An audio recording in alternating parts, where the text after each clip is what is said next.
اللہ تک رسائی کے لیے ایک وسیلے کی ضرورت ہوتی ہے، اور اللہ نے قرآن کریم میں ارشاد فرمایا ہے کہ اور اللہ کی جانب وسیلہ تلاش کرو، یعنی اللہ تک پہنچنے کے لیے ایک ذریعہ تلاش کرو۔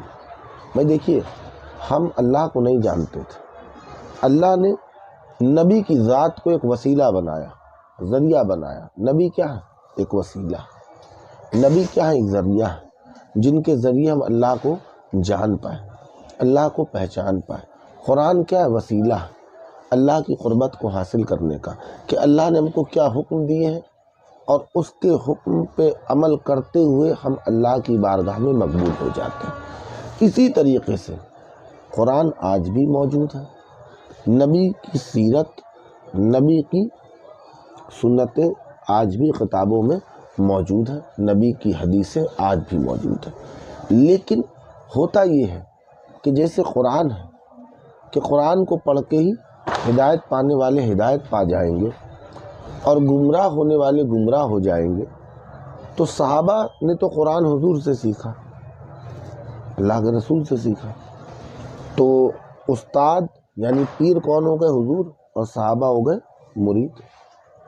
پھر اس کے بعد صحابہ نے کیا کیا؟ تابعی کو سکھایا، جنہوں نے حضور کو نہیں دیکھا، جنہوں نے صحابہ کو دیکھا، اور تابعی کے صحابہ کیا ہو گئے؟ پیر، اور تابعی کیا ہو گئے؟ مرید۔ پھر تابعی سے بعد والوں نے سیکھا۔ تو یہ قرآن، یہ حدیث، ان چیزوں کے لیے اللہ نے جو ہمارے استاد بنائے، جو ہمارے پیر بنائے، یہ بھی کیا ہے؟ ایک وسیلہ ہے۔ ٹیچر کیا ہوتا ہے؟ استاد کیا ہوتا ہے؟ ایک ذریعہ ہوتا ہے علم کو حاصل کرنے کا۔ ہمیں جو چیز نہیں سمجھ میں آتی، استاد ہمیں بتاتا ہے۔ ہمیں جو کانسیپٹ نہیں کلیئر ہو رہا ہوتا، استاد اس کانسیپٹ کو کلیئر کرتا ہے، تب ہمارے بات سمجھ میں آ جاتی ہے۔ اچھے سے اچھا، ٹیلنٹڈ سے ٹیلنٹڈ اسٹوڈنٹ ہو، اسے ایک استاد کی ضرورت کہیں نہ کہیں زندگی میں پڑتی ہے۔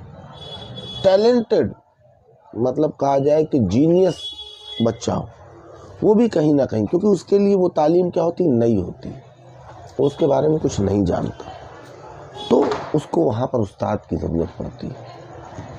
اسی طریقے سے اگر ہم آپ دیکھیں اپنی زندگیوں میں، ہم چاہے کتنے تقویٰ پرہیزگاری والے ہوں، چاہے کتنا ہم دین کو آسانی سمجھ لیتے ہو، پر کچھ مسئلے مسائل میں ہم بھی کنفیوز ہو جاتے ہیں، تو وہاں ہمیں استاد کی ضرورت ہوتی ہے، وہاں ہمیں پیر کی ضرورت ہوتی ہے جو ہماری رہنمائی فرماتے ہیں۔ ہاں، کچھ ایسے ہوتے ہیں ایکسٹرا آرڈنری، جو مادر ذات ولی جنہیں کہتے ہیں، انہیں جینیس کہہ سکتے ہیں، لیکن انہیں بھی پیر کی ضرورت ہوتی ہے۔ میرے سرکار غوث پاک الحمدللہ مادر ذات ولی تھے۔ آپ جس دن پیدا ہوئے اس دن سے آپ نے احکام شریعت پر پوری طریقے سے پابندی کی۔ آپ کی پیدائش کی تاریخ 1 رمضان المبارک تھی، اور آپ جس دن پیدا ہوئے روزے کا دن تھا۔ سرکار غوث پاک نے پورے دن کچھ نہیں کھایا پیا۔ جب افطار کا وقت ہوا تب آپ نے اپنی ماں کا دودھ پینا شروع کر دیا تھا، اور یہ ایک دن کا معمول نہیں تھا۔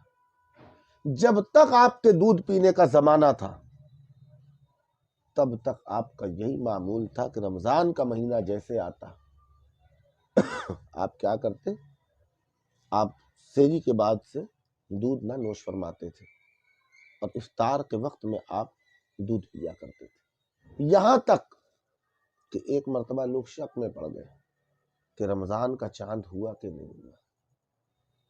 لوگ سرکار غوث پاک کی والدہ کے پاس صبح کے وقت پھر آئے، پوچھا آپ کے بیٹے عبد القادر نے آج دودھ پیا کہ نہیں؟ تو آپ کی والدہ نے فرمایا نہیں، میرے بیٹے عبد القادر نے آج صبح سے دودھ نہیں پیا ہے، لوگ سمجھ گئے کہ چاند ہو گیا ہے۔ یہ آپ کے بچپن کی کرامت تھی۔ سرکار غوث پاک کی دائی، جو آپ کی دائی تھی بچپن میں، وہ غوث پاک کے پاس تشریف لائی جب آپ کے عروج کا وقت تھا، جب آپ کے نام کا ڈنکا بج رہا تھا۔ آتی ہیں کہتی ہیں عبد القادر، کیا اب بھی وہی حال ہے جو بچپن کا تھا؟ تم بچپن میں میری گود سے اچھل کے سورج کے پیچھے چھپ جاتے تھے. کیا فرماتی ہے؟ تم میری گود سے اچھل کے سورج کے پیچھے چھپ جاتے تھے.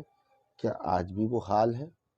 تو سرکار غوث پاک فرماتے تھے کہ میری دائی، اے میری ماں، وہ تو میری کمزوری کا وقت تھا، وہ میری کمزوری کا وقت تھا. اس وقت میں سورج کے پیچھے چھپ جاتا تھا.